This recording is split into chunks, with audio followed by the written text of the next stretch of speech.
On s'intéresse à présent à nos amis les bêtes. Le parc animalier de la Garenne attend toute une série de nouveaux pensionnaires. On en parle avec le directeur Michel Gauthier-Clerc. Bienvenue. Bonjour.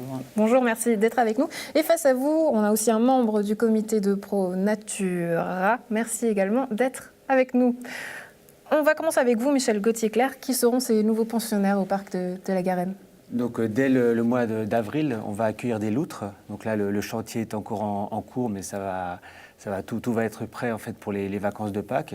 Et puis là, on a eu des nouveaux mécènes qui ont accepté de financer l'accueil du cerf et l'AF, et puis des chats forestiers, les gens appellent aussi chats sauvages, quoi. Donc ça, c'est quelque chose qui sera plutôt pour l'automne 2018. Comment est-ce qu'on explique l'arrivée de ces animaux ? Peut-être même dans notre région avec le chat sylvestre, vous en avez parlé. Oui, alors nous on les accueille pour pouvoir parler d'eux et pouvoir parler des habitats. Par exemple, les loutres, on veut l'utiliser. Alors, les gens aiment bien voir les loutres, mais c'est aussi pour pouvoir parler de thématiques beaucoup plus larges qui sont la qualité de l'eau, les poissons dans les rivières, la restauration des rivières. Donc nous, c'est toujours un prétexte pour parler d'autres sujets. Et en ce qui concerne la loutre en Suisse, donc elle avait disparu, comme beaucoup d'endroits en Europe avec la persécution. Et puis maintenant, elle revient tout doucement, principalement par les populations autrichiennes qui sont en pleine expansion. Donc ça arrive plutôt par Berne et aussi plutôt par l'Est. Et puis, actuellement, il y a déjà les premiers indices dans le canton de Genève. Donc, elle revient aussi par les populations françaises, par la vallée du Rhône. Et donc, nous, voilà, on veut anticiper aussi. C'est une espèce qui ça vient doucement, mais qui va progresser et qui va reconquérir, on espère, petit à petit, la Suisse romande. Est-ce que cette cohabitation aujourd'hui avec l'être humain, elle est possible dans le cadre actuel des choses ?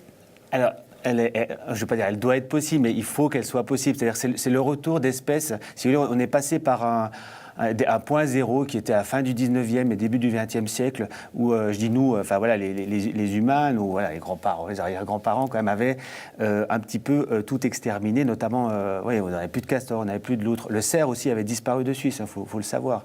Donc on n'avait quasiment plus rien. Là, on ne fait que retrouver, si vous voulez, quelque chose qui était encore présent, 17e, 18e siècle.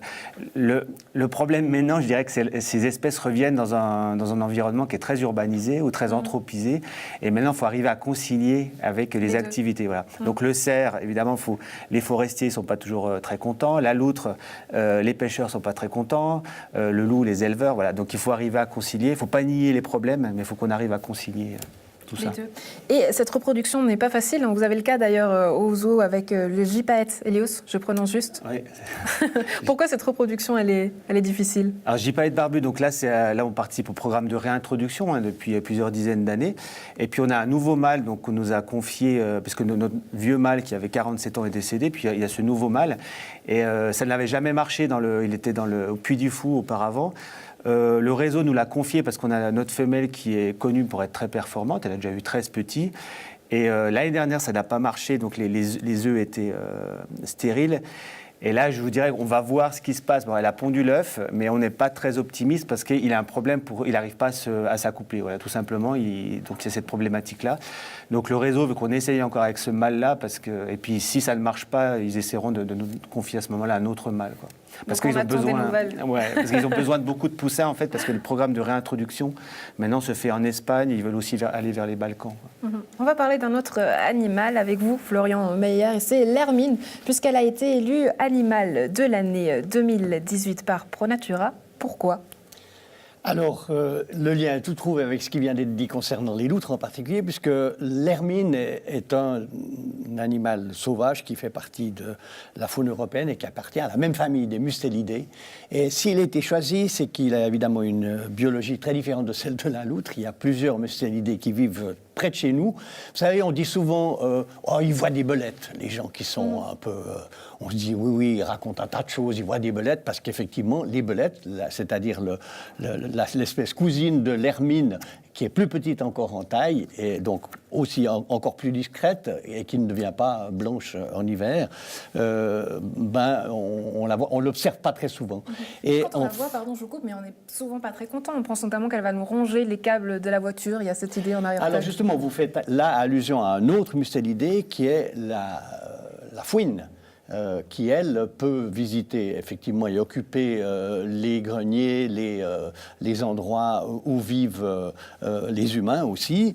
Là, sur l'image, vous avez la belette. Ça n'a rien à voir avec celui qui pose des problèmes aux automobiles, puisque lui, il est confiné, comme on le voit là, à des lieux ouverts et à la transition. Il n'est pas forestier, mais il reste aux confins des prairies, des zones habitées par occupées par des buissons, par des lisières forestières, etc.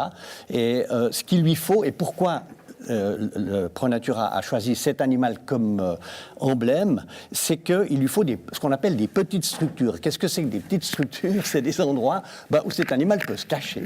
Et donc, le ProNatura, au niveau local, ProNatura Vaud gère plusieurs réserves naturelles dans la région. Et il y en a entre autres du côté de la Rippe, il y a pas mal d'endroits, beaucoup de gens connaissent le Bois de Chêne ici. Et là, c'est des endroits où c'est facile de voir qu'on a mis en place des petites structures qui illustrent bien ce dont a besoin l'hermine. Et d'ailleurs, ça a tout à fait bien fonctionné.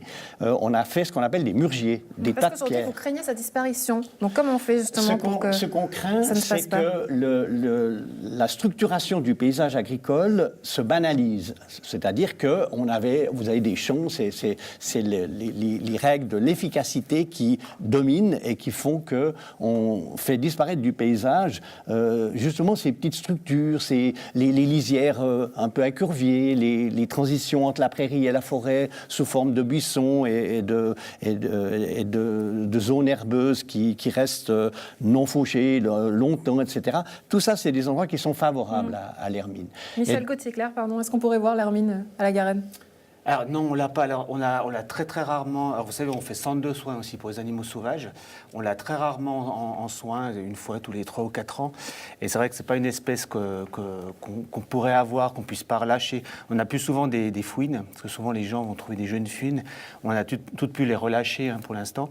Et l'hermite, elle est assez compliquée à garder aussi en captivité. C'est extrêmement vif. Ça peut passer par tous les petits trous. Enfin voilà, c'est un animal qu'on a assez rarement, quoi. Des animaux dont on aime entendre parler. Merci, monsieur, en tout cas, d'être venu nous en parler, justement, Florian Meyer, Michel Gauthier-Clair. Merci et bonne suite à vous.